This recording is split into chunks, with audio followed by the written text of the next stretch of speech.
Bien. Buenas tardes a todas y a todos. El presidente de la universidad decía, con su amabilidad característica, que él quisiera ser recibido como el presidente del Ecuador. El primer sorprendido soy yo. Muchas gracias por esa amabilidad.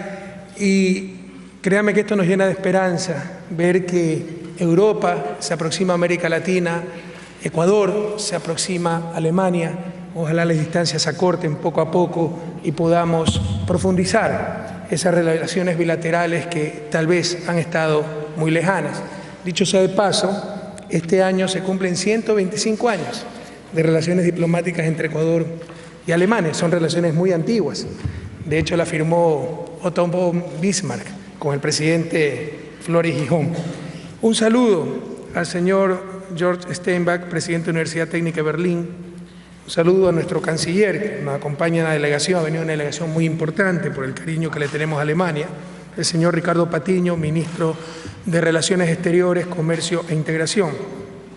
Señor Peter Linder, embajador de Alemania en el Ecuador. Por ahí lo vi el embajador, acá está. Señor Jorge Jurado, embajador del Ecuador en la República Federal Alemana y exalumno de esta universidad, ¿verdad? Señores ministros y secretarios de Estado de la República del Ecuador, cuerpo diplomático acreditado en Alemania, autoridades, profesores y trabajadores de la Universidad Técnica de Berlín y sobre todo queridas y queridos estudiantes ecuatorianos, latinoamericanos, alemanes, europeos, planetarios de la Universidad Técnica de Berlín. También nos acompañan estudiantes de la Universidad Libre de Berlín, la Universidad Humboldt. Señoras y señores miembros de la delegación oficial de la República del Ecuador, queridas y queridos empresarios ecuatorianos que también nos acompañan, representantes de los medios de comunicación social, estimadas y estimados ciudadanas y ciudadanos de la República Federal de Alemania y de la República del Ecuador, que están presentes.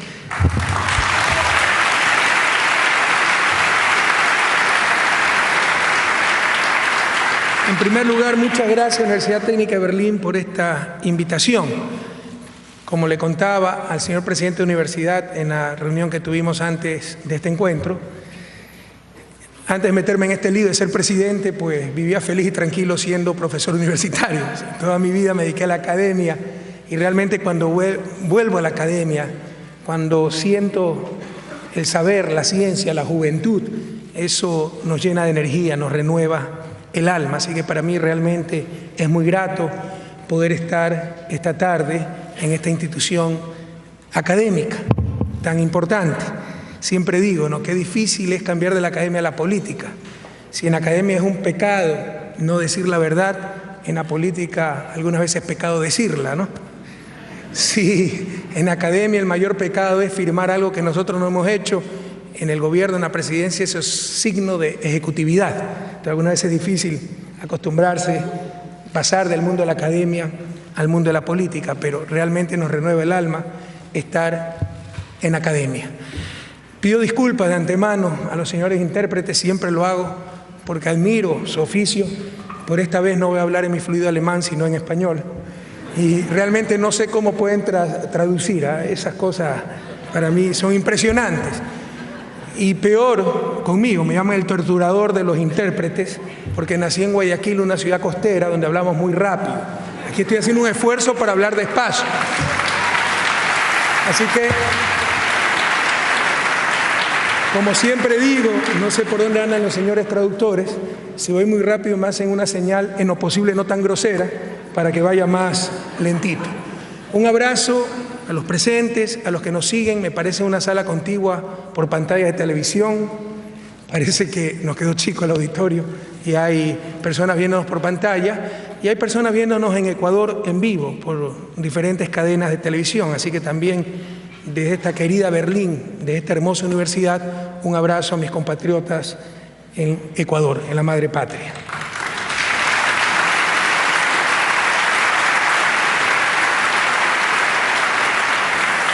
Bueno, el título que me han propuesto para esta conferencia es un poco pomposo: Caminos para salir de la crisis.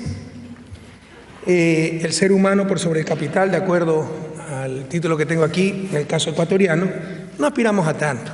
aspiramos tan solo a compartir nuestras experiencias y si en algo podemos ser útiles, en buena hora. Quiero decirles que los latinoamericanos somos expertos en crisis, no solo porque las hemos estudiado, porque las hemos sufrido, las hemos sentido, las hemos vivido. Entonces, y nos preocupa mucho ver que está ocurriendo lo mismo en Europa y que probablemente están cometiendo los mismos errores que nosotros cometimos. Así que si con nuestra experiencia, por haber sufrido esa crisis, podemos contribuir en algo, pues ustedes saben que estamos a disposición. Quiero agradecer, realmente estoy sorprendido. Yo hace más de 25 años que no visitaba Alemania. Vine cuando era estudiante en Bélgica, no conocía Berlín. Ustedes saben que en esa época uno es mochilero, duerme en las estaciones del tren, come una vez al día. Qué bonito es conocer con comida 3 veces al día comiendo, ¿no? Pero no venía hace mucho tiempo en Alemania y me quedo sorprendido de la belleza de Berlín, pero sobre todo, señor rector, de la amabilidad de su gente. Su amabilidad, mire cómo nos agradece el estar aquí, cómo nos agradece haber firmado un convenio con la universidad cuando somos nosotros los que tenemos que agradecer por ese inmenso apoyo. Ya vamos a hablar mucho más de todo lo que estamos haciendo en educación superior. Hoy día de mañana he tenido la entrevista, el encuentro con el señor presidente de la República Federal de Alemania, e igualmente una gentileza muy grande, la gente en las calles, muy respetuosa, etcétera. Así que muchísimas gracias, realmente nos sentimos muy a gusto en esta visita a Alemania. Y permítanme, en primer lugar, hablarles un poco de mi país, me apasiona mi país, invitarlos a que visiten ese maravilloso Ecuador. No sé si aquí hay argentinos. Los argentinos están muy contentos porque tienen un papa argentino, ¿no? Que vive Argentina, ¿ok? Los argentinos están muy contentos porque tienen un papa argentino. Como en Sudamérica hay una rivalidad entre argentinos y brasileños, Dilma Rousseff, presidenta de Brasil, dijo: no importa si el papa es argentino, porque Dios es brasileño. Y nosotros decimos, en buena hora por Argentina y Brasil, porque el paraíso es ecuatoriano. Así que vengan a Ecuador.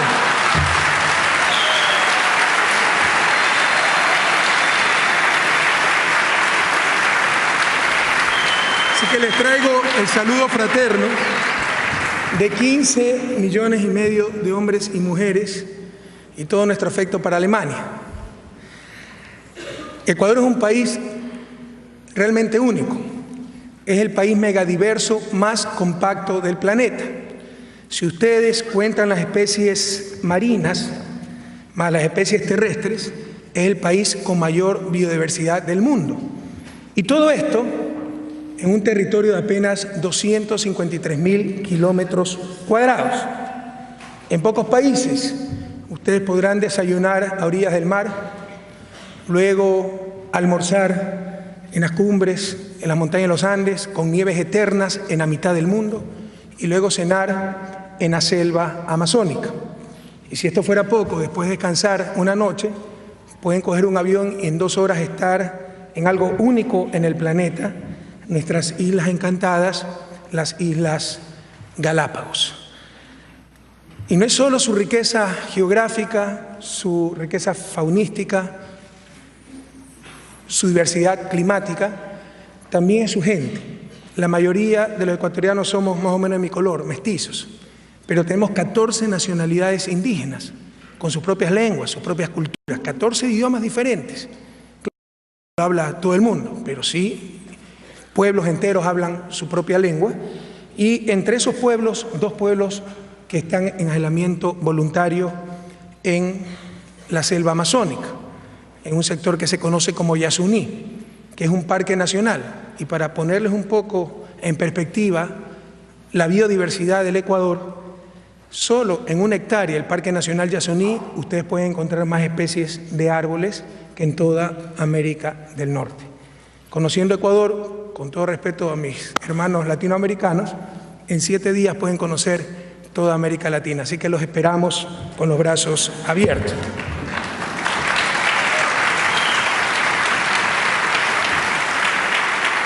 Y este maravilloso país, Ecuador, está cambiando profundamente para bien, en lo económico, en lo político, en lo social.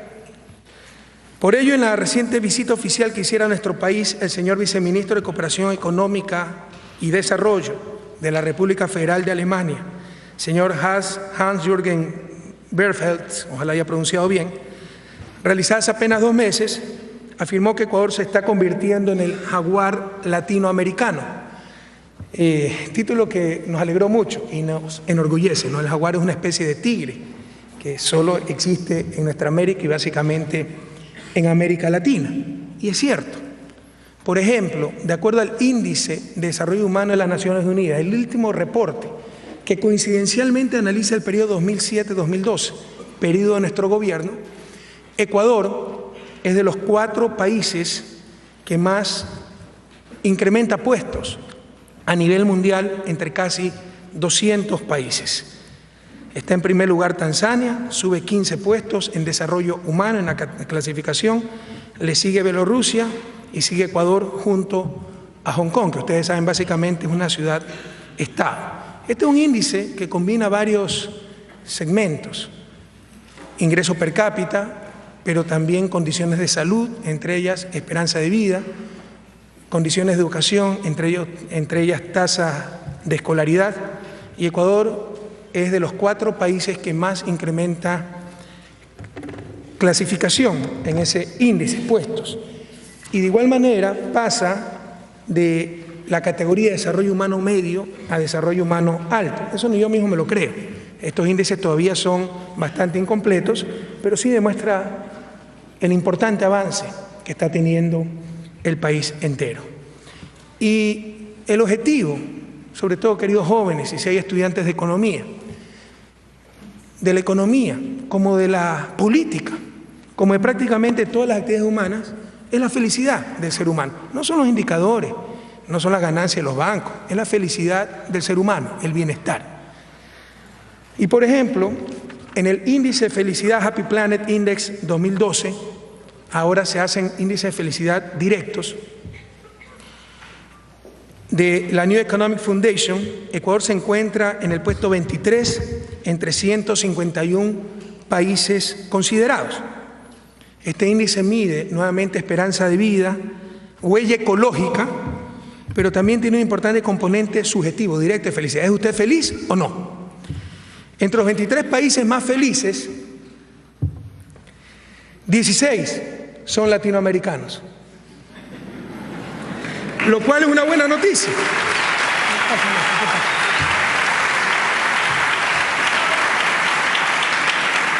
Lo cual es una buena noticia, pero también puede ser una mala noticia, porque todavía tenemos gran desigualdad en nuestra América. Estamos mejorando, pero todavía las cosas no están bien. Y todavía tenemos gran desigualdad, todavía tenemos gran parte de la población en condiciones de pobreza, así que con cuidado. Estar felices en esas circunstancias también puede ser lo más parecido a la inconsciencia. Pero en todo caso, la gente en Ecuador se define como gente feliz. En cuanto a logros económicos, pero un ratito. ¿Alguien que me pueda ayudar? Un ratito, rapidito, alguien. Sí.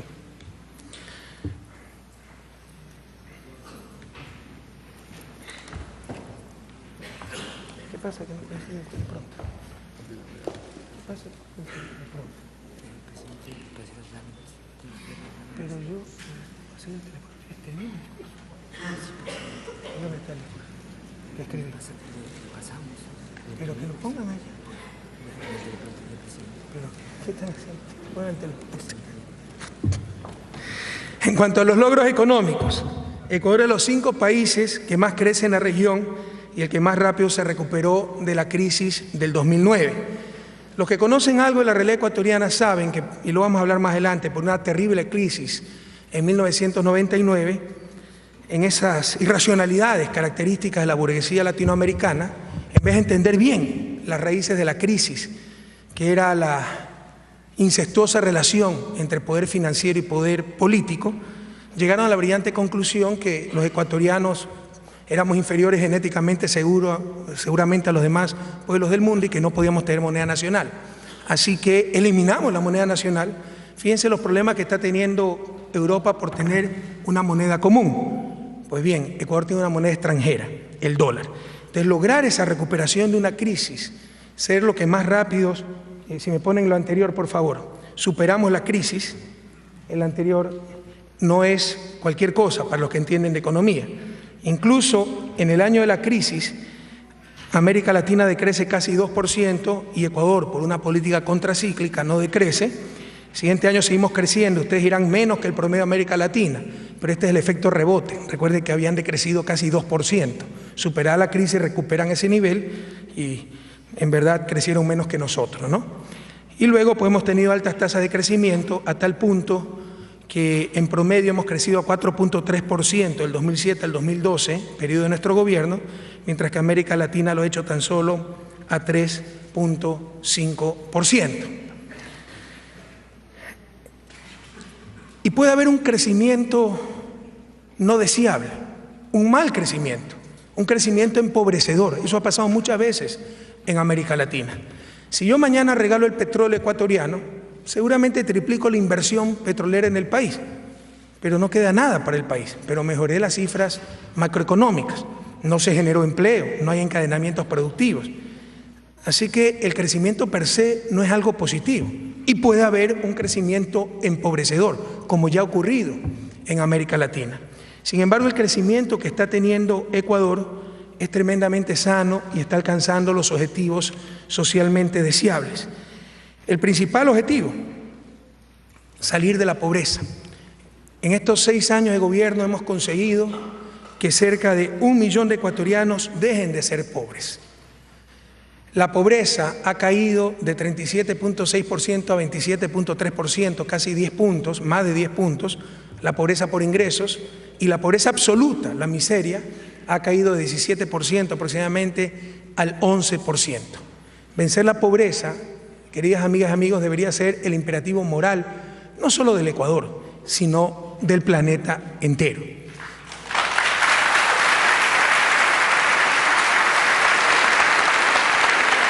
Cuidado, mayor imperativo ahora, porque a diferencia de la media de siglos anteriores, ya la pobreza no es fruto de escasez de recursos, sino de sistemas perversos. Existen los recursos para erradicar la pobreza en el planeta, así que es un imperativo moral.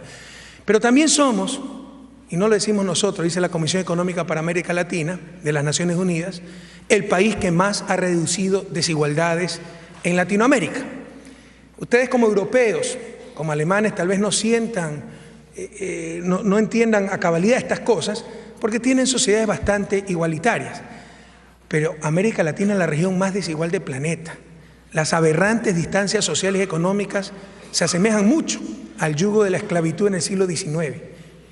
Enormes diferencias en concentración de ingresos, patrimonio, consumo, que impiden a la mayoría de los habitantes de nuestra región una vida digna. Ustedes pueden encontrar en América Latina ricos más ricos que los más ricos alemanes y pobres más pobres que los más pobres de África. Y vendrá algún economista despistado a decirnos que en promedio estamos bien. Pero ese es una de las más grandes lacras de nuestra América. Así que uno de los objetivos fundamentales en el caso ecuatoriano y en el caso latinoamericano. La buena noticia es que toda América Latina está reduciendo desigualdad, estamos siendo menos desiguales, pero Ecuador es el país que más reduce desigualdad. Esto está medido por el coeficiente de Gini, el principal indicador, ponme el anterior por favor, de desigualdad a nivel económico, que es un coeficiente muy difícil de reducir porque la desigualdad depende de causas estructurales, relación capital-trabajo, oportunidades de empleo, calidad de desempleo, etc. En estos momentos el índice de Gini se encuentra para Ecuador en 0,43, estaba en 0,51 antes de nuestro gobierno, el índice de Latinoamérica en 0,50. Para ponerlos en perspectiva, Alemania tiene un índice de Gini de 0,27, prácticamente la mitad. Es decir, vamos por buen camino, pero todavía falta muchísimo por hacer. Ecuador también es el país con más baja tasa de desempleo en América Latina. Hemos llegado a un desempleo mínimo histórico de 4.1% para el Ecuador y en comparación a la región. Y lo más interesante en esto es que lo hemos logrado destrozando la economía ortodoxa, que nos decía que para generar más puestos de trabajo se necesitaba flexibilización laboral, eufemismo que disfraza tan solo la explotación laboral, poder despedir trabajadores, hacer caer salarios reales, no dar seguridad social, etc. Hemos hecho exactamente lo contrario. Se ha obligado a que los empresarios cumplan con la seguridad social, se eliminó la tercerización, esto es, una empresa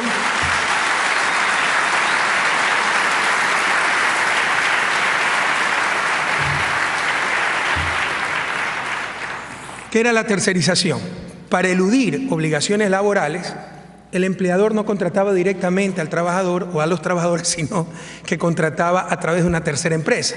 Con eso no daba estabilidad, no pagaba utilidades, etc. Para graficar hasta dónde llegó este fenómeno y la explotación, en un juicio laboral de la cementera más grande del país, con cerca de 600 millones de dólares en ventas anuales, en ese juicio declaraba que no tenía ningún trabajador, o sea, el cemento se producía solito, ¿verdad? Bueno, todo eso ha sido eliminado, los salarios reales se han recuperado, en estos momentos tenemos los salarios reales más altos de la región andina, por primera vez en la historia del país el ingreso familiar, ustedes saben, por familia, no es que trabaja una sola persona, en Ecuador en promedio trabajan 1.6 personas y la familia tipo está en unos 5 miembros. Ya por primera vez en la historia ese salario permite a esa familia adquirir la canasta básica de consumo que le permite salir del umbral, superar el umbral de la pobreza. Y pese a todos estos adelantos, hemos generado centenas de miles de puestos de trabajo. Creo que toda la sociedad ecuatoriana ha aprendido, entre ellas los empresarios, que tratando bien a los trabajadores, que mejorando a los demás, mejoramos todos, que eso permite mantener el dinamismo de la economía. Trabajadores bien pagados, buenos sueldos, buen ambiente laboral, aumenta productividad, etc.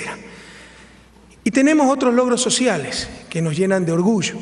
También, de acuerdo a la Comisión Económica para América Latina, Ecuador es el país de la región, esto es sumamente importante, es solo algo representativo, pero muy representativo de lo que queremos lograr, es el país de América Latina con mayor proporción de pobres matriculados en universidad. Este es el quintil más pobre de la población. De ese quintil, de los más pobres, tenemos 27.2% de estudiantes en universidad, 27.2% de estudiantes que pertenecen a los quintiles más pobres. Y esto es lo que va a resolver la pobreza. Nosotros tenemos programas de mitigación de la pobreza, transferencias monetarias, $50 mensuales para los más pobres. Eso, insisto, mitiga la pobreza, pero no soluciona los factores estructurales de dicha pobreza, que es la falta de oportunidades, la exclusión, la falta de talento humano por esa ausencia de oportunidades. Esto es lo que va a solucionar la pobreza, que los pobres puedan, por ejemplo, acceder a una carrera universitaria de calidad.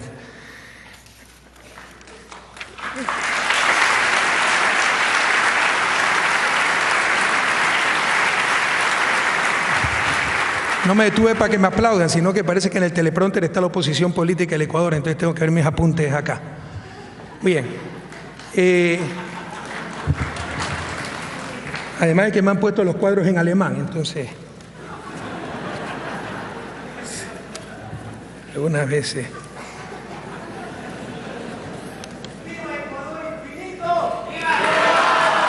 De hecho, y ya que estamos en una universidad tan prestigiosa, queremos hacer énfasis en este aspecto. Lo ha dicho el señor rector, hemos firmado un convenio en esta línea.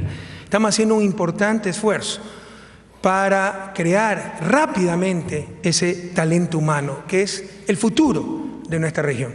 Lo que nos enseñó el siglo XX, también las experiencias exitosas de desarrollo del siglo XX destrozaron la teoría neoclásica, que nos decía que la capacidad de producción, en consecuencia crecimiento, en consecuencia desarrollo, dependían de los 3 factores clásicos de producción: trabajo humano, capital físico y recursos naturales.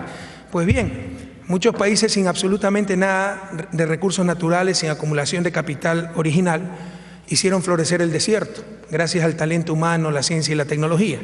Mientras que otros países, muchos de ellos latinoamericanos, sin ese talento humano, desertificaron los jardines más floridos. No queremos cometer el mismo error. Estamos poniendo mucho énfasis en la construcción de talento humano en ciencia y tecnología. Y eso es parte de la visión estratégica, eso es lo más importante, la meta más importante, el eje de acción más importante de nuestro gobierno en los próximos 4 años, pasar de esa economía basada en la extracción de recursos naturales no renovables a la economía que se basa en recursos ilimitados. La única economía que se basa en recursos ilimitados, que es la economía que se basa en el talento humano, en la mente humana. Y para eso estamos haciendo grandes esfuerzos.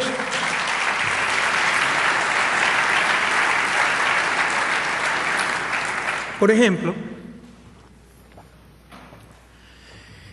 Somos el país de América Latina que más invierte en educación superior con respecto a su Producto Interno Bruto. Y de hecho los que más invierten a nivel mundial. Solo nos supera en esta muestra Dinamarca. Ecuador está invirtiendo cerca de 1.8% de su PIB en educación superior. El promedio de América Latina es 0.8% y el promedio de las OCDE, los países más desarrollados del mundo, es 1.3%. Y en esto tenemos políticas sumamente agresivas.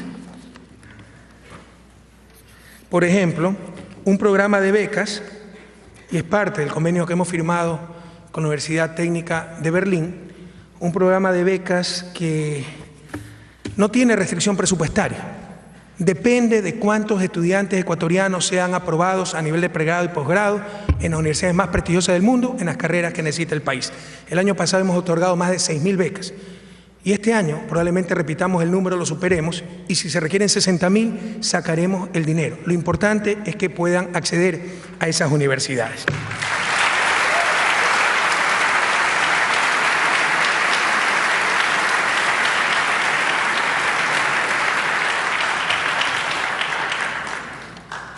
Entre las cosas que nos llenan también de mucho orgullo, los logros sociales, de los cuales decía, tasa de pobres matriculados en la universidad, por ejemplo, está también que cerca de 40.000 personas con discapacidades, eran los olvidados entre los olvidados, ahora forman parte del mercado laboral, con leyes exigiendo un porcentaje de contratación de las empresas a las personas con discapacidades.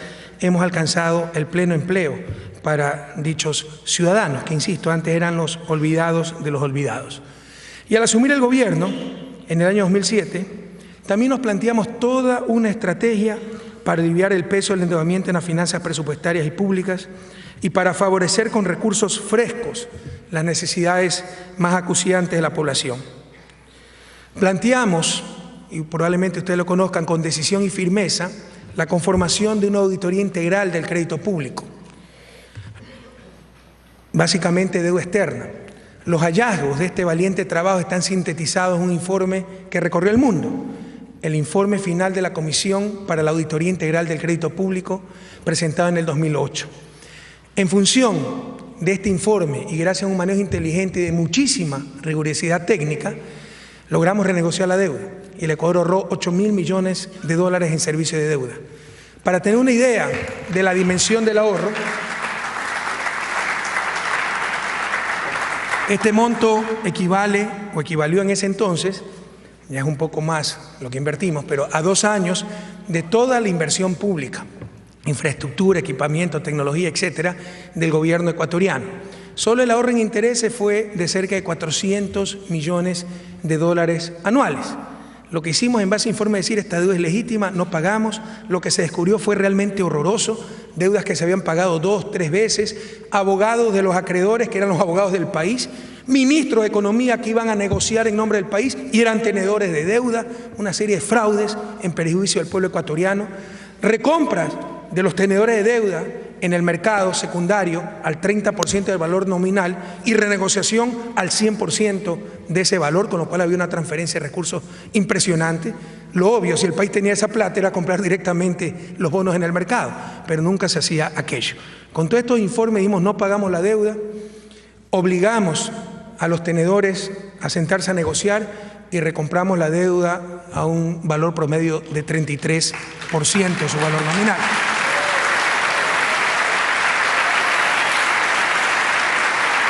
Como resultado de esta recompra exitosa, el servicio de la deuda externa se redujo del 24% del presupuesto del Estado en el 2006 al 5.5% en el 2012. Fíjense la gran cantidad de recursos liberados por no tener el yugo de la deuda externa. Pero además de nuestra deuda externa, renegociamos los contratos petroleros. Ustedes pueden pensar en algunos casos que exagero, ahí están los documentos. Los contratos petroleros eran tan perniciosos para el país, ustedes saben que Ecuador es un país petrolero, que en promedio de cada 100 barriles las petroleras se nos llevaban 80 y dejaban 20 para el país. Esos contratos se llamaban de participación y se negociaban en los años 90, cuando el precio del barril de petróleo era $16, $18. Y esos 16, 18 dólares nos daban 4, 5 dólares al dueño del recurso, que era el Estado ecuatoriano. Pues bien, cuando ya a inicios del siglo XXI, en mitad de la primera década del siglo XXI, esos precios de barril subieron a 50, 60 dólares, nos siguieron dando los 4 o 5 dólares de antes. Así que los obligamos a renegociar. Por esta renegociación todavía por ahí tenemos algunas demandas en los famosos centros de arbitraje, porque es tragicómico, ¿verdad? Si hubiera caído el precio más bajo de lo que ellos habían negociado, de 16, 18 dólares, hubiera caído a 12, 13, seguramente hubieran pedido cambiar el contrato porque se había roto el equilibrio económico del mismo. Pero cuando se cuadruplicó el precio, ahí sí no importa que se rompa el equilibrio económico, ¿no? Esa es un poco siempre la lógica de ciertas transnacionales. Pero bien, el Estado ecuatoriano, nuestro gobierno nos obligó a renegociar. Hoy tenemos contratos de prestación de servicios, dejamos claro que el petróleo es del pueblo ecuatoriano, pagamos una tarifa por extraer el barril de petróleo, 10, 12 dólares, depende del yacimiento, y el resto, así cueste el barril 20, 50 o 200 dólares, es para el dueño del recurso, que es, insisto, el pueblo ecuatoriano.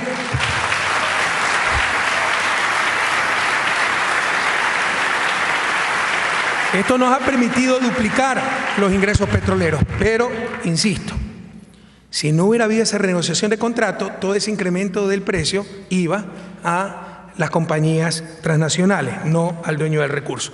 Y además, hemos logrado duplicar, y más que duplicar, la recaudación de impuestos, porque ya no se tolera la evasión. Antes, evadir impuestos en Ecuador era el deporte nacional, no había esa conciencia de las obligaciones con el Estado, aplicando la ley, sin compromiso con grupos de poder y sin elevar impuestos. Es más, disminuyendo impuestos en muchos sectores, hemos logrado aumentar más de 6.000 millones de dólares la recaudación de impuestos, lo cual, para una economía como la ecuatoriana, es una cantidad bastante considerable. Y todo esto, menos gasto en deuda externa, más ingreso petrolero, mucho más ingreso tributario, transparencia en las compras públicas con el sistema de compras públicas más moderno de América Latina, eficiencia en la administración del gasto, nos ha permitido liberar muchos recursos para convertir a la inversión pública en el principal instrumento de desarrollo del país. En estos momentos, Ecuador cuenta con el mayor nivel de inversión pública de Latinoamérica. En el año 2013 alcanzaremos la cifra del 13.5% del Producto Interno Bruto. Aquí está el corte para poder comparar con otros países de América Latina al 2011, donde ya teníamos más del 11% y de todos modos era el país de América Latina que más invierte. Más tarde me referiré a algunos episodios de crisis del Ecuador y ha habido momentos de crisis donde la inversión total, pública y privada, ha sido 14%. En estos momentos solo la inversión pública en el 2013 superará el 13%. Y con estos niveles de inversión pública, alguien podría decir, pero entonces los saldos de deuda pública están creciendo extraordinariamente. Tenemos de los niveles deuda PIB, coeficiente de deuda PIB, más bajo de la historia del Ecuador y más bajo de América Latina, y sin duda, con todo respeto, mucho más bajo que muchos países europeos. Porque les insisto, esto está financiado con mayor recaudación tributaria, con mayor ingreso petrolero y con menos servicio a la deuda externa. El coeficiente de deuda externa, PIB, es tan solo 12.6%. De igual forma, la inversión pública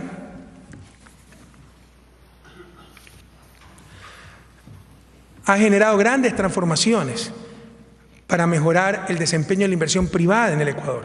Si aquí hay estudiantes de economía, ustedes tendrán algunos libros neoclásicos donde les dicen la inversión pública tiene efecto crowding out, expulsión de la inversión privada.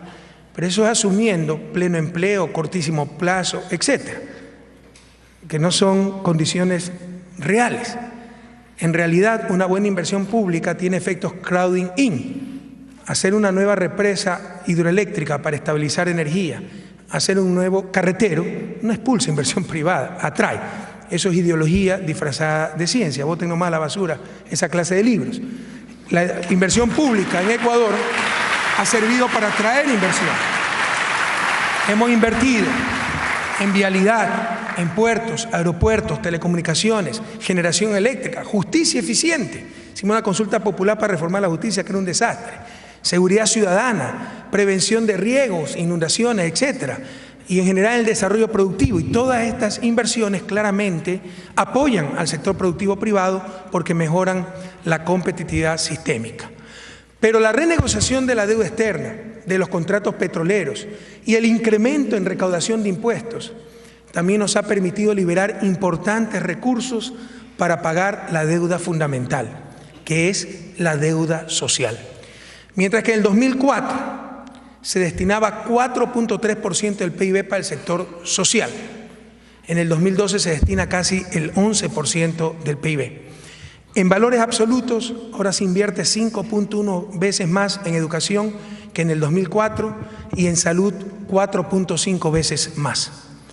La consecuencia lógica de todo este proceso, que lo podemos resumir en primero el ser humano antes que el capital, es la estabilidad política del país. Gracias a haber cumplido con nuestro pueblo,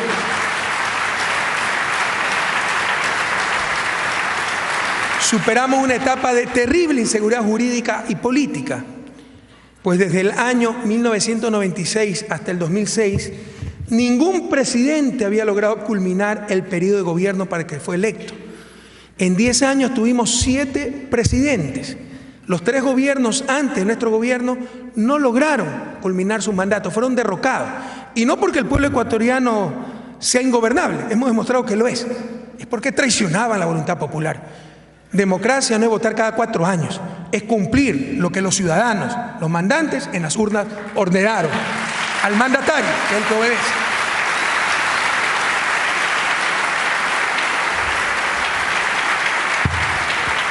Pero si bien antes sorprendía la inestabilidad del país, e insisto, en 10 años 7 presidentes, ahora sorprende la estabilidad de ese mismo país. El actual gobierno ha ganado 9 procesos electorales de manera consecutiva.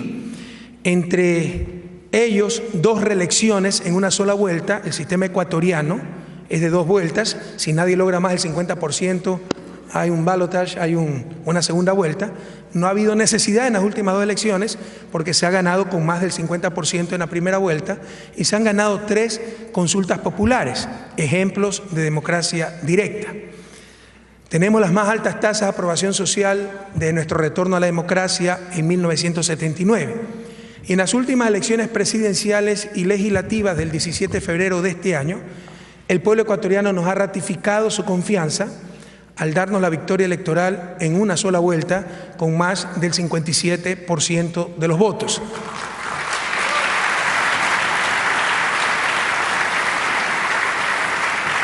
Casi 35 puntos porcentuales de diferencia con nuestro inmediato seguidor, lo cual representa cerca de 3 millones de votos de ventaja.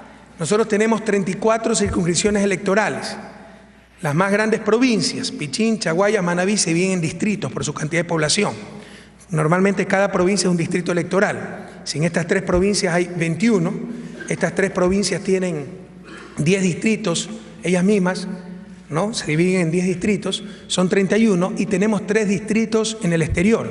Nuestros migrantes en la zona de Europa y Asia, nuestros migrantes en la zona de Norteamérica y nuestros migrantes en Latinoamérica.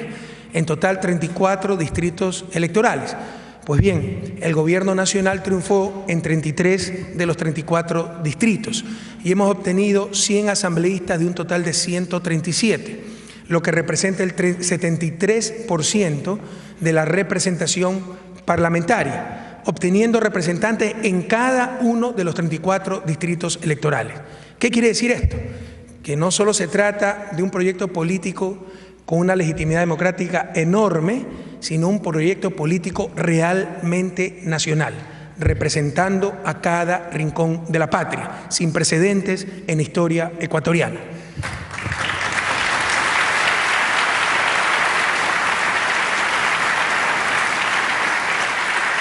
Les decía hace un momento que queremos avanzar hacia una economía diferente, donde la ciencia, la tecnología, la innovación, el conocimiento nos permitan transitar de una economía de los recursos finitos a una economía de recursos infinitos.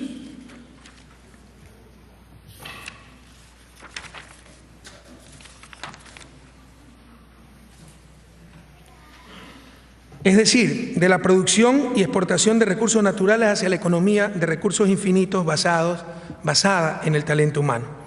Sabemos que para alcanzar un siguiente estado económico necesitamos superar las deficiencias en nuestra capacidad de generar conocimiento y de aplicarlo, precisamente para crear riqueza y elevar el nivel de vida de todos nuestros habitantes. Por ello, el país ha decidido dar el gran salto, dirigiendo sus recursos al fortalecimiento estructural de las capacidades humanas para la generación de conocimiento, ciencia y tecnología. Este es otro de nuestros grandes desafíos. En esta línea tenemos el proyecto más importante, yo considero, de la historia de nuestro país, pero al menos de los últimos 100 años. Alguien podría disputar que hace 100 años, a inicio del siglo XX, se creó el ferrocarril que unió Costa Sierra y ese era más importante. Para mí el más importante de la historia del país, pero creo que todos van a coincidir que es al menos el más importante de los últimos 100 años, que se llama Yacha. Se trata del primer complejo de investigación científica y polo de desarrollo tecnológico del Ecuador y América Latina. Yacha será uno de los centros más importantes de investigaciones aplicadas en nuestra región. Y aquí también la Universidad Técnica de Berlín nos va a poder ayudar y apoyar muchísimo. Complementariamente, como le manifestaba, desde el inicio del gobierno de la Revolución Ciudadana, hemos enviado a nuestros estudiantes a formarse en las mejores universidades del mundo, mediante el otorgamiento de becas y la inversión para el financiamiento de actividades de investigación. El año pasado hemos otorgado 6.000 becas, hay 6.000, en total hay como 8.000 jóvenes desde que empezó el programa y que empezó el gobierno, talentosos del Ecuador preparándose en las mejores universidades alrededor del mundo. Y nuestra vocación y práctica es la formación integral de nuestros ciudadanos. Por ello también contamos con el llamado programa Prometeo, que convoca investigadores extranjeros o ecuatorianos residentes en el exterior para que contribuyan a la generación y transferencia del conocimiento científico en el Ecuador. El otro mecanismo de transición hacia otra economía y también hacia otra sociedad es el manejo global corresponsable de nuestros recursos finitos. El modo de acumulación capitalista ha generado una crisis ambiental sin precedentes y si ahora los gobiernos del mundo no generamos una participación conjunta para su tratamiento, estaríamos enfrentándonos a una inminente decadencia de la civilización humana y a la destrucción de los recursos del planeta. Aquí también Ecuador está presentando propuestas innovadoras a nivel mundial. Por ejemplo, somos el primer y hasta ahora el único país del mundo en cuya constitución se otorgan derechos a la naturaleza. Ecuador en su constitución del 2008 otorgó derechos. Ustedes pueden atentar contra la naturaleza y cualquiera les puede poner un juicio por estar dañando, atentando, afectando los derechos de la madre naturaleza.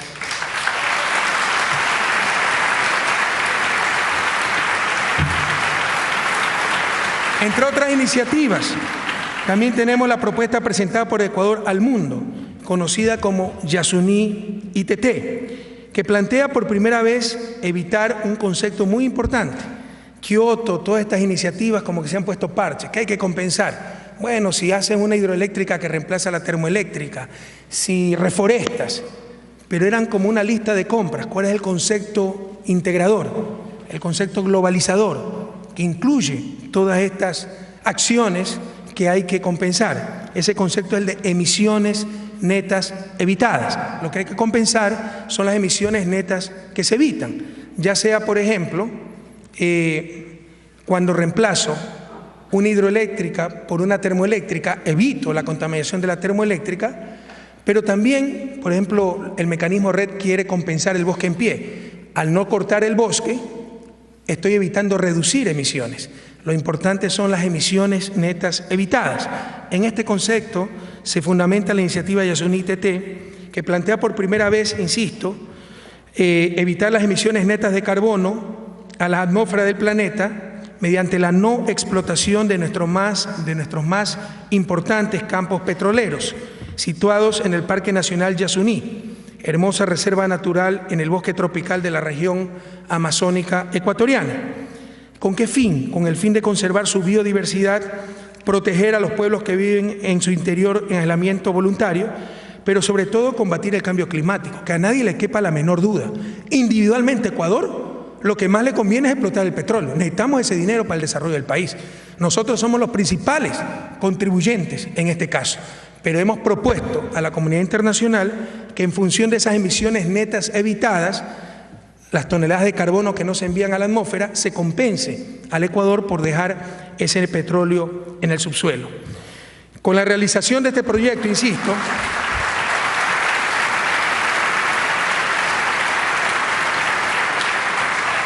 con la realización de este proyecto lograríamos impedir la emisión de los gases de efecto invernadero que se generarían por la explotación de cerca de 846 millones de barriles de petróleo, si estos se convirtieran en combustibles y fueran usados en diferentes partes del planeta. Entonces, estas son iniciativas que tratan de contribuir a la lucha contra el calentamiento global, a mantener el único planeta que sostenemos. De esta forma, rápidamente he procurado resumir los cambios estructurales que han tenido lugar en la sociedad ecuatoriana, mostrarles cómo, a partir del cambio de las ideas, hemos conseguido logros excepcionales. Y por supuesto, hemos hecho exactamente todo lo contrario a lo que siempre se hizo, por ejemplo, por imposición de las normas del Fondo Monetario Internacional. Si ustedes me pidieran algún consejo para superar la crisis, le diría, no le hagan el más mínimo caso a esa burocracia internacional, que lo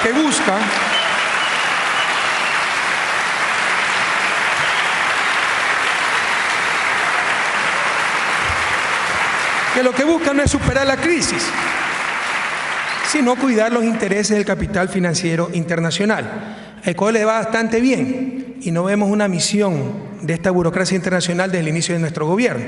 Y si vienen como turistas, bienvenidos. Pero si vienen como virreyes, como se creían antes, por el mismo avión los regresamos.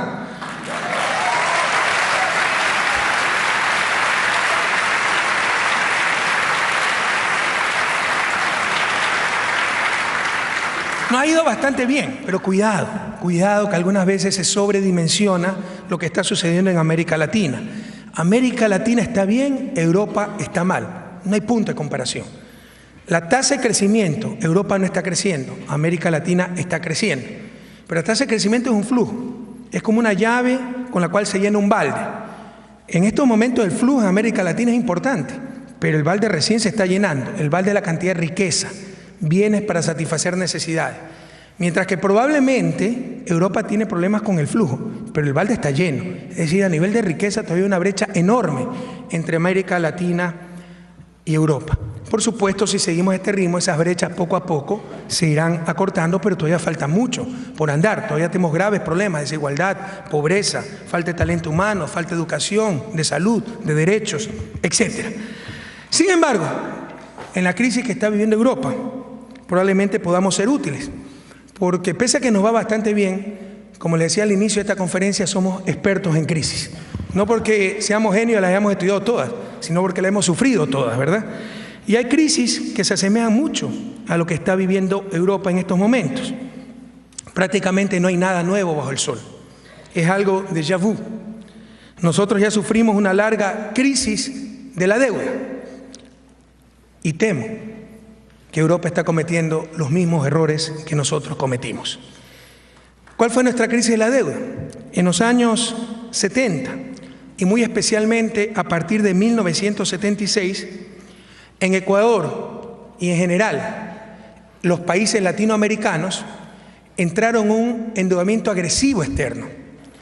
La historia oficial, entre comillas, nos dice que todo este endeudamiento fue tan solo fruto de gobiernos irresponsables y desquiciados, tratando de financiar políticas populistas y los desequilibrios que se habían originado por el modelo que había seguido América Latina para su desarrollo, que se llamaba el modelo industrializador sustitutivo de importaciones. Pero en realidad, si ustedes hacen un análisis más detallado y con un enfoque de economía política, el endeudamiento agresivo fue toda una estrategia, entre comillas, bendecida y promovida por los organismos internacionales de siempre, que en teoría la estrategia buscaba lograr el desarrollo por medio del financiamiento de inversiones de alta rentabilidad, las cuales debían abundar en países subdesarrollados, y el rendimiento de estas inversiones permitiría pagar con creces las deudas contraídas. Es decir, nos impulsaban a endeudarnos bajo este marco conceptual, ¿no? Necesitamos financiamiento, somos países subdesarrollados con proyectos de inversión muy rentables, así que nos endeudamos, pero tendremos para pagar esa deuda. Sin embargo, y por favor jóvenes, aprendamos de la historia, en la práctica, la supuesta estrategia, entre comillas, tan solo obedecía a las necesidades del gran capital financiero internacional, concretamente, que le suena conocido, ¿verdad? No hay nada nuevo bajo el sol. Concretamente a la urgencia de colocar los excesos de liquidez que existían en los mercados financieros del primer mundo, liquidez generada por los llamados petrodólares, las enormes cantidades de dinero que los países árabes productores de petróleo tenían en los bancos de los países desarrollados. Los petrodólares provenían de los altos precios del petróleo a partir de 1974, originados en el embargo de los países árabes a las naciones que apoyaron a Israel en la guerra del Yom Kippur de octubre de 1973, y se mantuvieron esos precios altos por la consolidación de la Organización de Países Exportadores de Petróleo, OPEP. Por este motivo, el exceso de liquidez, los saldos depositados en los bancos transnacionales, esos saldos crecieron de 82.000 millones de dólares a principios de 1975 a 440.000 millones en 1980. Y es con este exceso de liquidez que miran al tercer mundo y particularmente a América Latina los banqueros internacionales.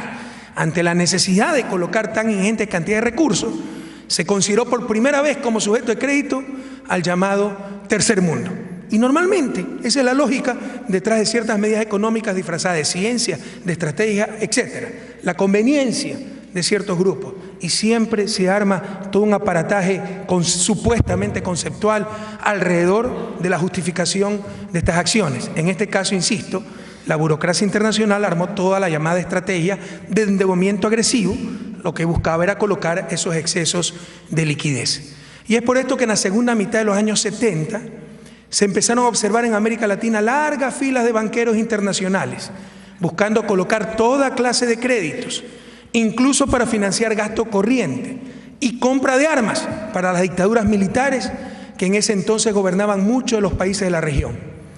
Más aún, estos esforzados banqueros, quienes antes no venían a la región ni de turistas, frecuentemente también cargaron abultados maletines de coima para que funcionarios corrompidos aceptaran préstamos para cualquier disparate, mientras que los organismos internacionales y agencias de desarrollo seguían vendiendo la nefasta idea de lo conveniente que era endeudarse. El dichoso endeudamiento agresivo duró hasta el día viernes 13 de agosto de 1982, cuando debido a los insostenibles desequilibrios acumulados por malas políticas macroeconómicas, México se declaró incapaz de seguir sirviendo su deuda externa. Como consecuencia de la insolvencia mexicana, toda Latinoamérica sufrió el cese del crédito internacional junto con un brutal incremento de las tasas de interés de su deuda, producto del mayor riesgo de los créditos colocados en la región, pero consecuencia también de los enormes incrementos de tasas iniciados desde 1981 por la Federal Reserve de Estados Unidos para contrarrestar las presiones inflacionarias originadas por las políticas del presidente Ronald Reagan.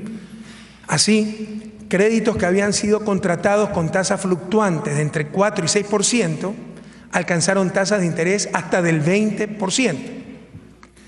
Para ilustrar la gravedad de la crisis de la deuda, esto fue a inicio de los años 80, los años 80 en América Latina se le llama la década perdida para el desarrollo. Para ilustrar la gravedad de la crisis, utilicemos el caso ecuatoriano, país que además sufrió el desplome de los precios del petróleo. Les insisto, somos exportadores de petróleo desde 1972.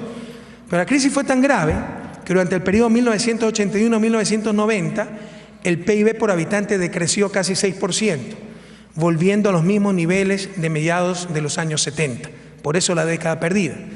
Hacia el final de la década de los 80, el coeficiente total de inversión pública más privada había caído al 14% del Producto Interno Bruto, del cual tan solo el 3% constituía inversión pública. Finalmente, la caída de los precios del petróleo, el incremento de las tasas de interés internacionales y el cese del crédito internacional no solo causaron la eliminación de las fuentes de crecimiento de la economía ecuatoriana, sino también una gigantesca transferencia de recursos del país al extranjero, producto del servicio de la deuda externa y del deterioro de los términos de intercambio.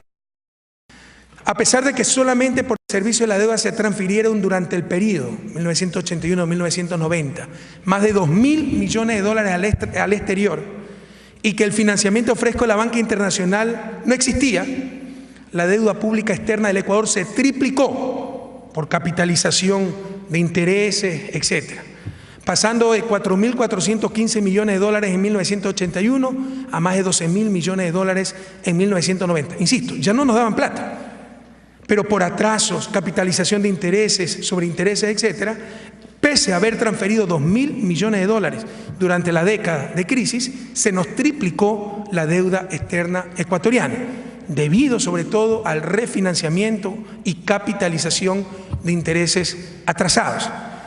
Cabe señalar que este fue un fenómeno regional y pese a que durante la década de los 80 Latinoamérica realizó una transferencia neta de recursos de 238.000 millones de dólares a sus acreedores, 238.000 millones de dólares. Eso a valor actual es fácilmente 3 veces más, ¿verdad? Pese a esa transferencia enorme de recursos, la deuda externa de la región pasó de 228.000 millones de dólares en 1980, casi se duplicó a 442.000 millones de dólares en 1990. Bien dice Mark Twain, para definir un banquero, que un banquero es aquel tipo que te presta el paraguas cuando hace sol y te lo quita cuando empieza a llover.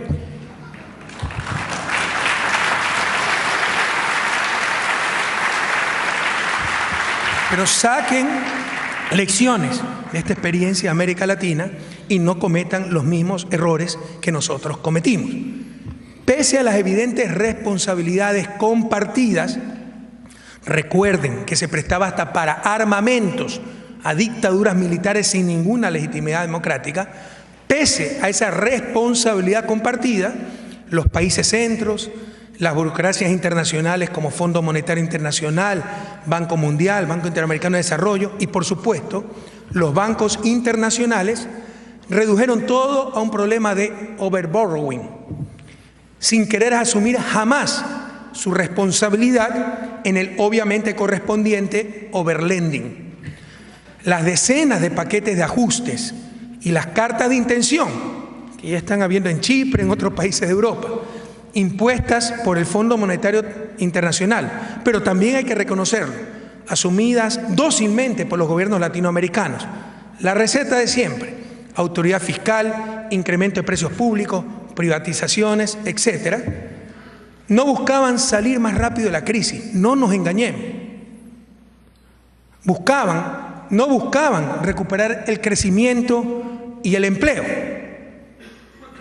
Buscaban tan solo garantizar el pago de la deuda.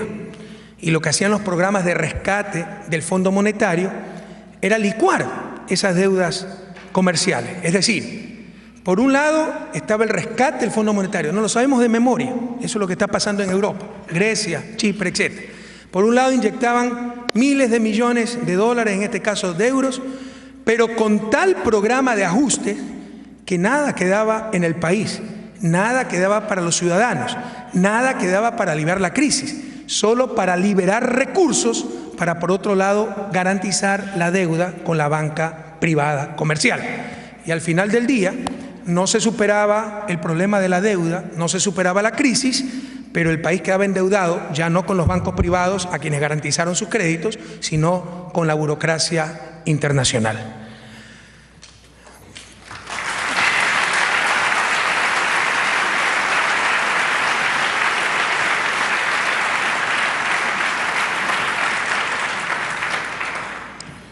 Hoy está pasando prácticamente lo mismo en la Unión Europea.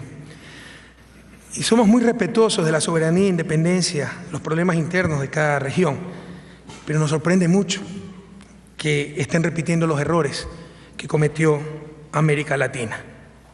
Ya no hay estrategias de endeudamiento agresivo, pero sí una supuesta ciencia económica que proporcionó y proporciona a los grupos de poder argumentos sobre, por ejemplo, la capacidad y eficiencia de autorregulación de los mercados.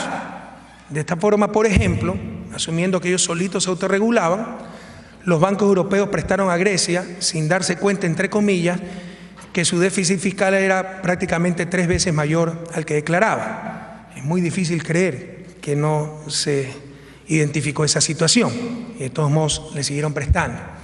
Nuevamente se establece que hay un problema de overborrowing, sin reconocer el correspondiente problema de overlending y en consecuencia rehuyendo las correspondientes responsabilidades. Pareciera que el capital nunca tiene responsabilidad, más precisamente el capital financiero.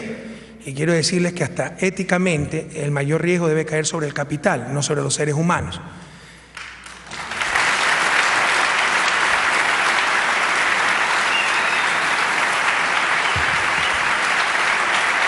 Con la crisis europea, desde 2010 hasta diciembre de 2012, la zona euro y los 27 países de la Unión Europea tuvieron un decrecimiento en sus economías. En este periodo el desempleo adquiere cifras alarmantes, donde casi 4 millones de personas han perdido sus puestos de trabajo y más de 6 millones de jóvenes no pueden conseguir un trabajo en su propio país. Mientras la crisis golpea con toda su fuerza a los países, se continúa haciendo lo que las fórmulas ortodoxas sugieren, fórmulas que han fracasado en todas partes del mundo y que es lo contrario a lo técnicamente deseable y socialmente deseable. En el periodo 2009-2012, Portugal, Irlanda, Italia, Grecia y España han contraído su gasto público, su gasto fiscal en un 5.2%. Este hecho ha afectado gravemente las coberturas de salud y educación. Solo para poner un ejemplo, en hospitales públicos de España, el agua para los enfermos debe ser pagada por sus propios familiares. Estos datos presentados, que parecerían indicar una escasez muy importante de recursos, pierden sentido cuando son comparados con las medidas tomadas para salvar a los dueños y directivos de los bancos. Hasta la fecha se han desembolsado 570.000 millones de euros en operaciones de rescate, entre comillas, al sector financiero. En Portugal, Grecia e Irlanda, los montos de este salvataje, salvamento en español, ¿no? Es un neologismo, salvataje, son mayores que el total de sueldos y salarios que perciben todos los trabajadores de esos países. En el contexto que estamos analizando, quiero hacer una mención especial al caso de Chipre, porque este país ha sido gravemente afectado por esta crisis. Como siempre, el problema empieza con un sector financiero sin regulación. Los grandes bancos chipriotas, el Banco de Chipre y el Banco Laiki, otorgaron grandes créditos, especialmente a Grecia. Cuando la burbuja estalló en el año 2012, el mal manejo financiero arrastra toda la economía con las consecuencias nefastas que ello implica en la vida de las personas. En marzo de 2013, la denominada Troika, conformada por el Fondo Monetario Internacional, el Banco Central Europeo y la Comisión Europea, otorgan, entre comillas, un rescate de 10.000 millones de euros atados a un programa de políticas de ajuste. El recetario típico que lo conoce en memoria América Latina, recetario de tristes coincidencias con las cartas de intención impuestas por el Fondo Monetario a los países de nuestra América durante décadas.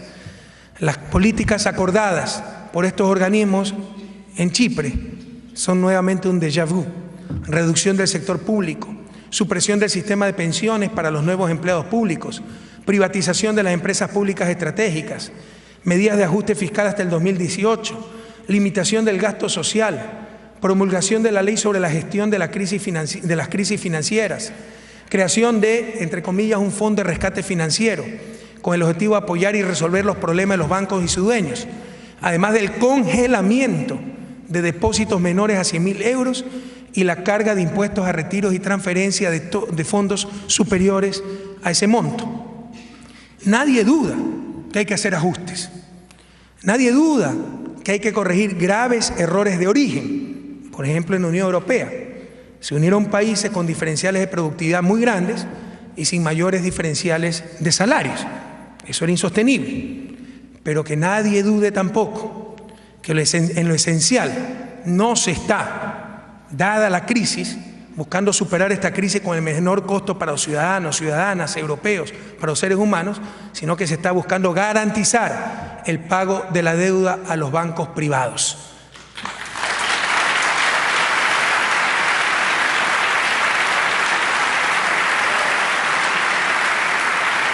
Eso cuando estamos hablando de países endeudados. ¿Qué pasa dentro de los países en crisis con los ciudadanos endeudados? Como el caso español, nuevamente con mucho respeto a España, pero recuerden ustedes que centenas de miles de ecuatorianos residen en ese país y son víctimas de la crisis española. Permítame tomar como ejemplo el caso de España. Hubo el exceso de liquidez hace algunos años. La banca no sabía qué hacer con tanta plata, la banca española.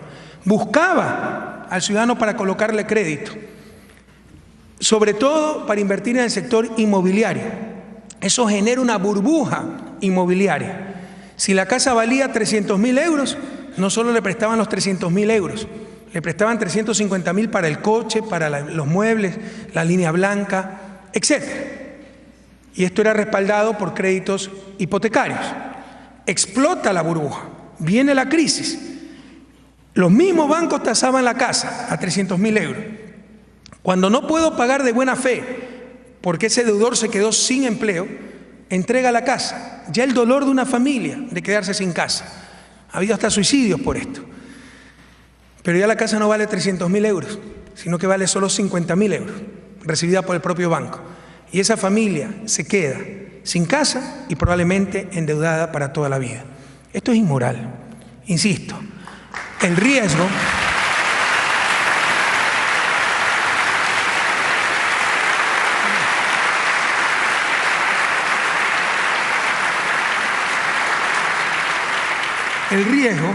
debe caer sobre el capital, no sobre los seres humanos. Pero el poder del capital, y ese va a ser uno de los mensajes de esta intervención, ¿no? Como todo está dominado por el capital y particularmente por el capital financiero, ¿no? Hace que todo el riesgo caiga sobre el ser humano. Debería haber una dación de pago, ya perder la casa, que es la garantía. Esto es muy común en el derecho anglosajón, lo tenemos en nuestro país, es posible hacerlo, reformamos las leyes, teníamos un sistema similar al español que nos parecía explotador y lo hemos cambiado. Ahora, un deudor de buena fe no puede pagar su crédito hipotecario, entrega la hipoteca, la casa, pierde su casa, qué dolor, pierde lo que pagó, parte de lo que pagó por esa casa, pero se queda libre de deuda, es decir, lo que se conoce como dación de pago. Lejos de esto, en España, la misma casa, valuada por el banco, ahora vale 6 veces menos, pierde la casa y se queda endeudado de por vida. Pero no es solo inmoral, es mala economía. Esto que nos presentan como técnica, como seriedad, como responsabilidad, son puros y simples abusos, pero también torpe economía. Porque economía debe buscar satisfacer necesidades humanas. Y en el caso español, van a llegar al peor de los mundos. No es que no hay capacidad para hacer casas, la hay. No es que no hay casas, existen. Pero las familias que necesitan casas no van a tener casas. Y los bancos que no necesitan casas van a estar repletos de casas. Eso es torpe economía.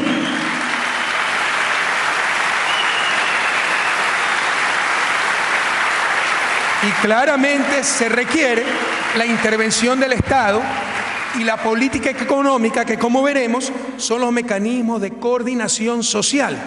Cuando son crisis de coordinación, están los recursos ahí. Es un problema de hacer compatibles los que necesitan esos recursos con los que ofrecen. Otra cosa es que la economía española no tuviera capacidad para hacer casas, no existieran casas. Bueno, se puede entender que haya familias sin casas. Pero habiendo esas casas, familias sin casas, bancos con casas, queridos jóvenes estudiantes de economía, vendrán ciertos economistas encorbatados a adornar todo este asunto, a tratar de decir que esto es responsabilidad, etcétera. Eso no es otra cosa que torpe economía. Están llegando al peor de los mundos.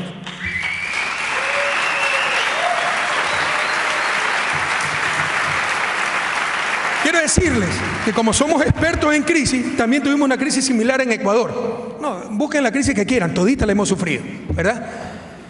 Pasó algo similar en 1999 en Ecuador, cuando volvimos a sufrir una de las peores crisis económicas de nuestra historia, la cual produjo que el PIB por habitante cayera 7.6% en un solo año, 1999. ¿Cuál fue la causa fundamental de esa crisis? La liberación financiera, realizada en pleno auge del fundamentalismo neoliberal del gobierno de Sixto Durán Ballén, por medio de la Ley General de Instituciones Financieras, que la aprobaron en 1994. En el fundamentalismo neoliberal, con la reforma de dicha ley, redujeron notablemente los controles sobre la banca, aduciendo que los bancos solitos se regulaban.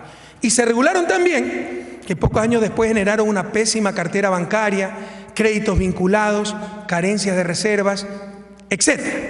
Esta situación más la complicidad del poder financiero con el poder político, que hizo una serie de reformas. En 1998 se realiza una nueva constitución. Ya existía la ley y se le elevó a norma constitucional en dicha constitución que prohibía al Banco Central prestar a los bancos para evitar estos comportamientos irresponsables. Pero pusieron una transitoria, que por 2 años sí se podían dar esos créditos porque ya veían que se les venía la crisis. Pasaron leyes como la Ley de Garantía de Depósitos, que era tan absurda que le decía a los bancos: quiebren nomás, que el 100% de los depósitos lo paga el Estado. En muchos países hay ley de garantía de depósitos, pero con corresponsabilidad del depositante.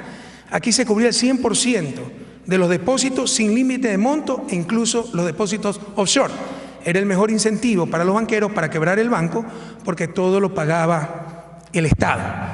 No contentos con esto, cuando ya se vino la crisis, para salvar a los banqueros, se congelan los depósitos en marzo de 1999. Eran gobiernos neoliberales, pero no les importó perpetrar el más grande atraco a la propiedad privada de la historia del país, congelando los depósitos, propiedad privada de los depositantes. Pero no solo que congelaron los depósitos, robaron 60% de esos depósitos, porque cuando lo congelaron en marzo de 1999, lo congelaron en moneda nacional, el sucre, a un tipo de cambio aproximadamente de 10.000 sucres dólar. Es decir, si ustedes tenían 1 millón de sucres en el banco, tenían $100. Les impiden sacar su plata. Hubo suicidios, migración, etc. Un año después le empiezan a entregar la plata en dólares, ya impuesta la dolarización, pero a 25.000 sucres dólar. Es decir, ese millón de sucres, que eran $100, se convirtieron solamente en $40 y todos los ciudadanos tuvimos que pagar la irresponsabilidad de los banqueros con el 60% del valor de nuestros depósitos. ¿Y cómo es que se deprecia tanto la moneda? El Banco Central, constitucionalmente llamado a estabilizar la moneda, pero que siempre fue una sucursal de los banqueros, triplica la emisión monetaria para el salvamento bancario. Recuerden, la garantía de depósito, quiebren, que el gobierno paga. ¿De dónde paga el gobierno? Tiene que venderle bonos al Banco Central. Y el Banco Central, ¿qué hace a cambio de los bonos? Emite dinero. Con eso triplicaron la emisión monetaria, destrozaron la moneda nacional, estafaron, robaron 60% a los depositantes de sus depósitos congelados y llegaron a la brillante conclusión que lo que pasaba es que no sabíamos los ecuatorianos manejar nuestra propia moneda y eliminaron la moneda nacional y adoptaron el dólar norteamericano en enero del 2000. Fíjense los problemas que Europa pasa por tener una política monetaria común. Imagínense la vulnerabilidad del país que tiene una política monetaria extranjera. En lo social, eso produjo cerca de 2 millones de migrantes en 3 o 4 años. Ecuador no era un país tradicionalmente de migración, la gente no salía de su país y empezó a salir hasta nada. Tragedias realmente impresionantes, barcos con 100, 120 personas que se hundían, morían, todos ellos. Empezaron a haber fenómenos nunca antes vistos. Por ejemplo, suicidio infantil.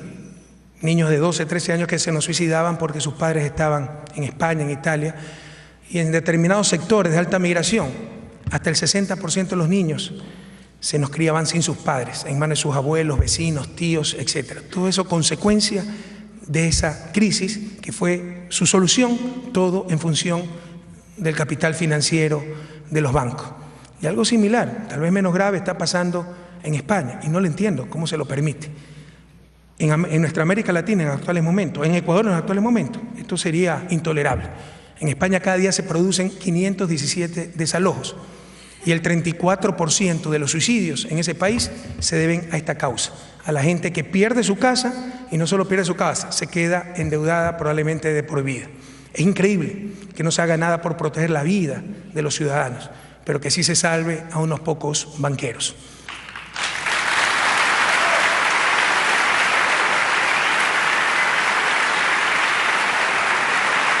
Y cuidado, somos muy respetuosos, insisto, de la soberanía y la independencia de cada país, pero actualmente 10.000 ecuatorianos migrantes en España enfrentan procesos de desalojo. De hecho, 1.000 de estos compatriotas ya han sido contactados por nuestro gobierno para asesorarlos legalmente, y hay avances en las cortes europeas que dicen que estos desalojos atentan a los derechos humanos, etc. Y tenemos listos 80 casos para emprender acciones judiciales contra los bancos abusivos, porque además hicimos una investigación de esos contratos de préstamo. Realmente son un abuso total. Eran contratos de adhesión, eran por serie, solo tenía que firmar, con cláusulas tan abusivas que decían que ellos podían cambiar todos los términos, pero sí, literalmente, todos los términos del contrato sin tener que avisarle a la otra parte que firmó. Es decir, no era un contrato, era sometimiento, era esclavitud. Tenemos listos 80 casos para emprender acciones judiciales contra los bancos abusivos que impusieron cláusulas ilegales en los contratos hipotecarios de nuestros migrantes. Queridos jóvenes, ¿por qué todas estas cosas pasan? ¿Por qué no se hace lo obvio? Por el contrario, se hace exactamente lo opuesto. Aquí necesitamos un enfoque de economía política. Por ejemplo, la economía política detrás de la independencia de los bancos centrales, que es una de las cosas que impide a Europa salir más rápido de sus crisis. La autonomía de los bancos centrales, ¿verdad? La nueva verdad indiscutible de la ciencia económica.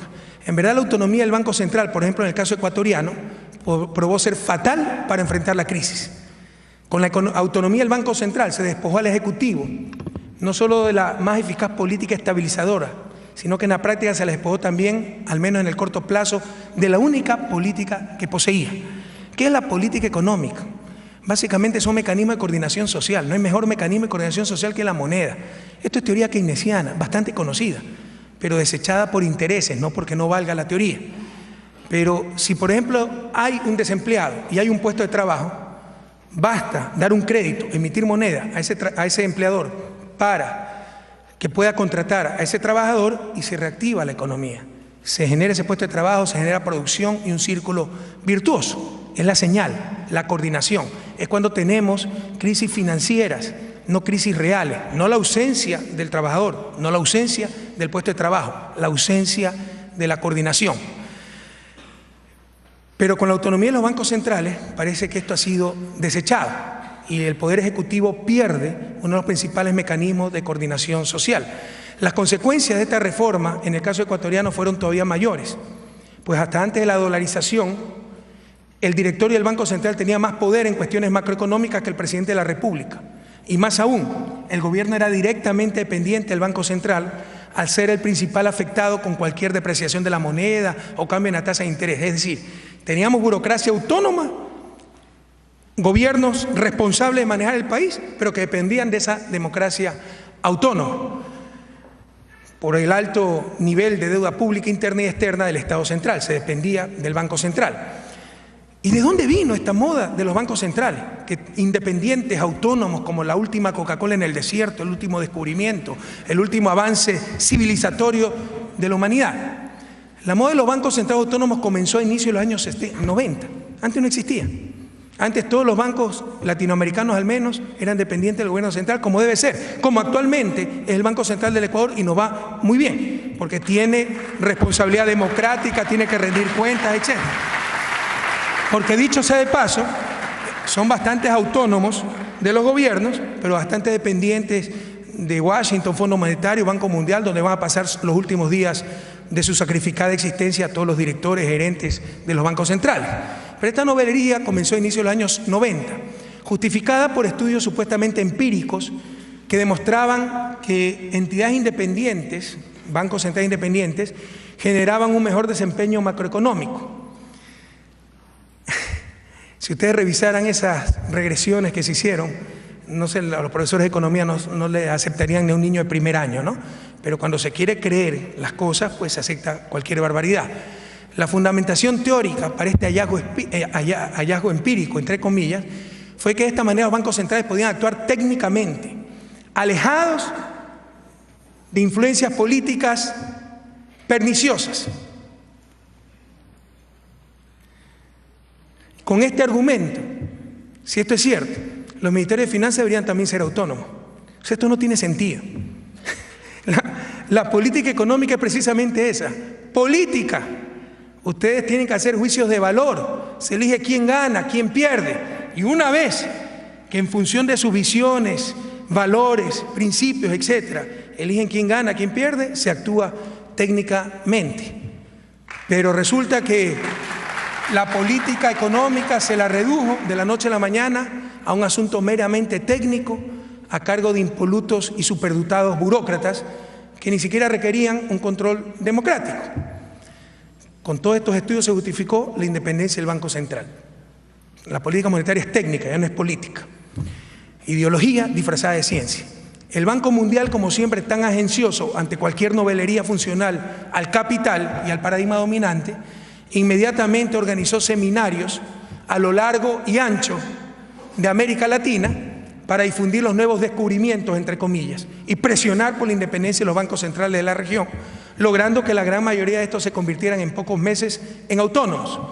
Por supuesto, como le decía, esta era una autonomía con respecto a sus pueblos y sus leyes, porque por el contrario, fueron absolutamente obsecuentes con la burocracia del Fondo Monetario y del Banco Mundial, donde, dicho sea de paso, como les decía, la mayoría de directivos de los bancos centrales latinoamericanos van a pasar sus últimos años de sacrificio ganando suculentos salarios después de recibir jugosas jubilaciones, frecuentemente creados por ellos mismos, gracias al goce de su autonomía.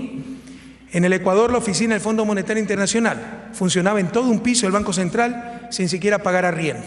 En el 2005 yo fui ministro de Economía. Para ni siquiera proyecto necesitaba una oficina. Le pedí una oficina al edificio del Banco Central, me la quisieron arrendar, pero todo un piso se lo regalaban al Fondo Monetario Internacional. Así de autónomos eran. Y aquí nuevamente Ecuador reescribió la macroeconomía y derrumbó mitos. El país no ha tenido en tiempos recientes mayor inestabilidad macroeconómica que inmediatamente después de la autonomía del Banco Central y la tan cacareada independencia. En lugar de ser parte de la solución, claramente fue parte del problema. Los mitos, bancos centrales autónomos, puras trampas para, independientemente de quién gane las elecciones, seguir haciendo lo mismo de siempre, lo mismo de lo peor. En Ecuador ya derrumbamos ese mito, ya revertimos ese marco institucional y el Banco Central es dependiente del gobierno central con legitimidad democrática y tiene que rendir cuentas a la ciudadanía.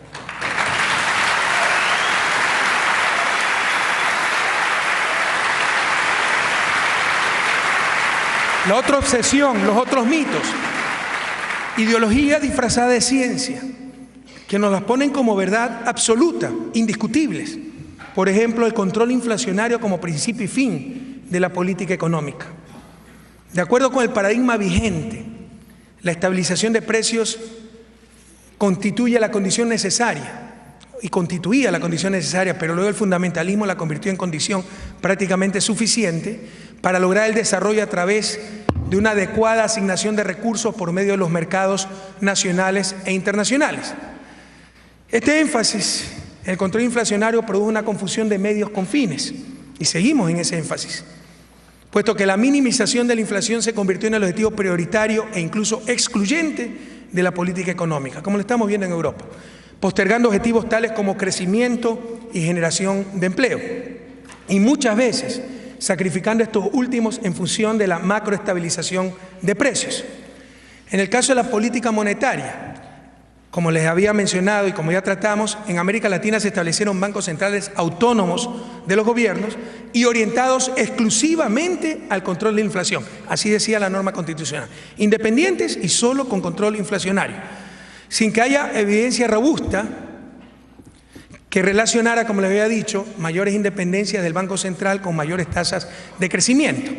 Por el contrario, bancos centrales dependientes de los gobiernos y comprometidos con políticas de crecimiento jugaron un rol fundamental en el desarrollo de países como Japón y Corea.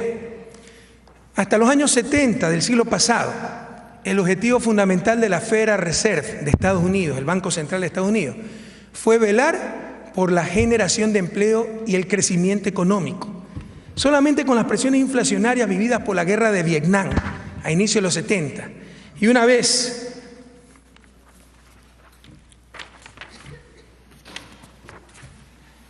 superados los traumas de la Gran Depresión, fue solamente con la enmienda del año 1977 que no se excluyen los objetivos de generación de empleo y crecimiento, pero se agrega como misión a la FED el generar el máximo nivel de producción y empleo sostenible del tiempo, añadiéndose también el de promover la estabilidad de precios, recién en 1977. Pero ahora, si no tenemos un Banco Central autónomo exclusivamente orientado en inflación, no sabemos de economía.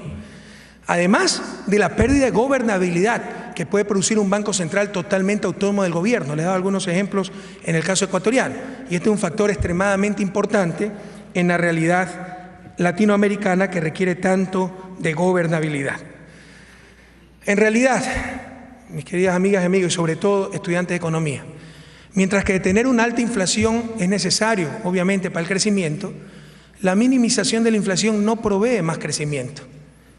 Aquí se incurre tal vez en el error favorito de los economistas ortodoxos, la lógica contrafactual. Si negro es malo, blanco es bueno.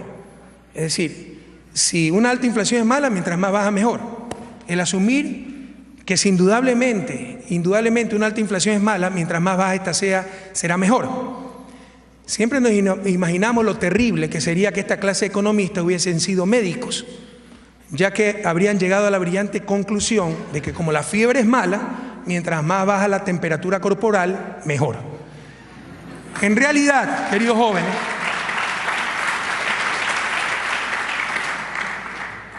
una inflación baja y debidamente anticipada, ni teórica ni empíricamente, está demostrado en múltiples estudios, tiene grandes efectos sobre crecimiento o distribución, menos aún si existen las adecuadas compensaciones, tales como adecuados ajustes salariales. Alguien dice, con inflación cae el salario real, se perjudican los trabajadores, es suficiente compensar, indexar el salario.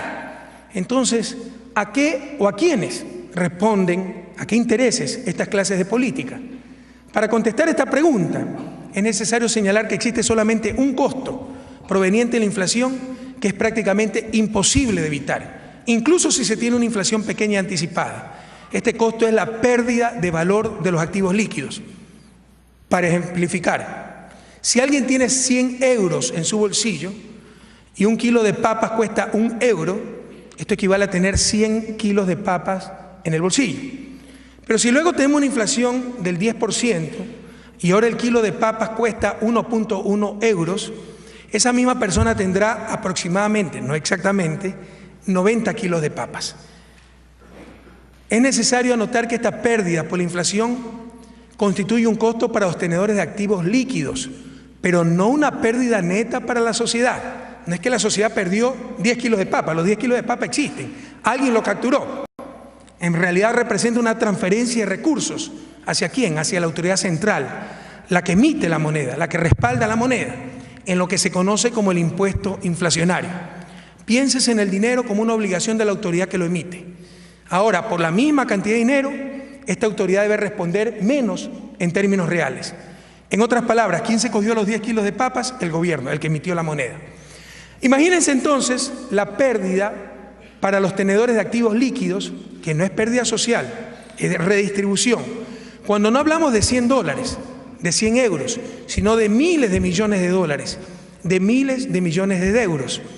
A pesar de que sea una inflación pequeña, ahí sí hay grandes pérdidas, no sociales, redistribución. ¿Y cuál es el sector de la economía que maneja grandes cantidades de activos líquidos? Adivinen nuevamente, el sector financiero.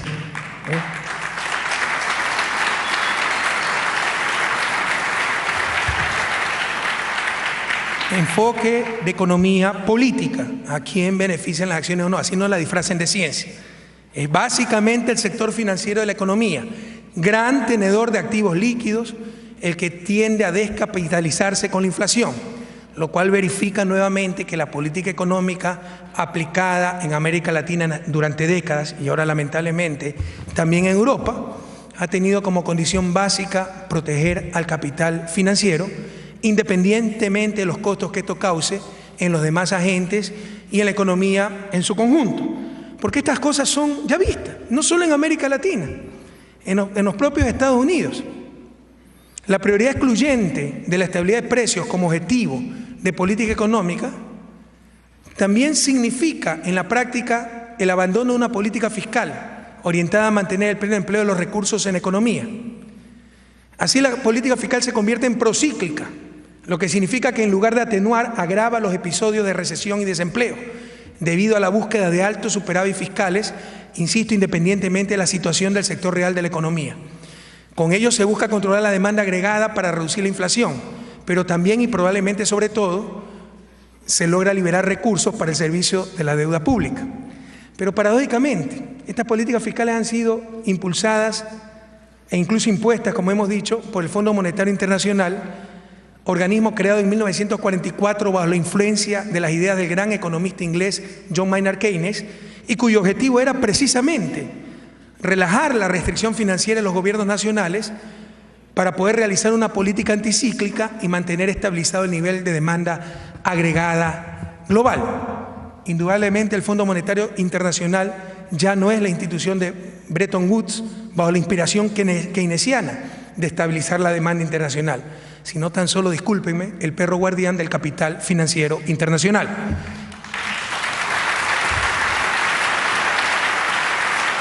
No son parte de la solución, son parte del problema, y de eso la ciudadanía debe estar consciente, por más que nos disfracen una vulgar ideología como ciencia.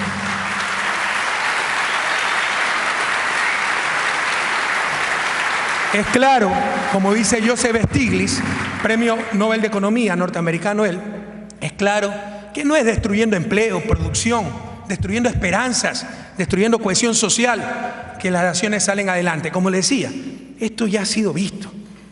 Estas políticas se llaman políticas hooverianas por el presidente Hoover, en referencia al presidente Hoover, quien en los inicios de la Gran Depresión norteamericana de la década de los 30 profundizó la crisis con esta clase de medidas. ¿Por qué se repite lo mismo? Lo mismo de lo peor. ¿Por qué se hace lo contrario a lo evidente? La respuesta es a quienes benefician estas medidas. Queridas amigas y amigos, sobre todo queridos estudiantes de esta universidad y estudiantes de economía, temo desilusionarlos, porque mis conclusiones no les haré complicadas ecuaciones matemáticas ni reales funciones agregadas de producción. Hablaremos de política. Y si tienen tiempo, podemos dejar un espacio para preguntas y respuestas, y con todo gusto para, de la forma más amplia, responder lo que pueda responder. En Ecuador recién son las 1:20 de la tarde, entonces tenemos unas 12 horas más hasta que nos dé sueño. Les voy a hablar de política. Como les decía, ¿por qué no se hace lo obvio? Es más, ¿por qué se hace exactamente lo contrario? La respuesta, queridos jóvenes, es poder. El problema no es técnico, es político.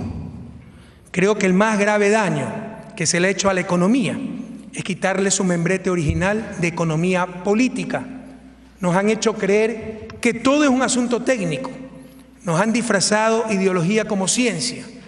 Y al hacer abstracción de las realidades de poder dentro de una sociedad, nos han vuelto inútiles. No lo digo yo, lo decía John Kenneth Galbraith, un gran economista que tiene un artículo célebre titulado El poder y el economista útil. Las capacidades europeas están intactas. Ustedes tienen lo principal: talento humano, recursos productivos, tecnología. No es una crisis real, es una crisis financiera que se resuelve, es un problema de coordinación que se resuelve con política económica, teoría keynesiana de la demanda, del subempleo, del corto plazo, como quieran llamarla. ¿Cuáles son las maneras de coordinar?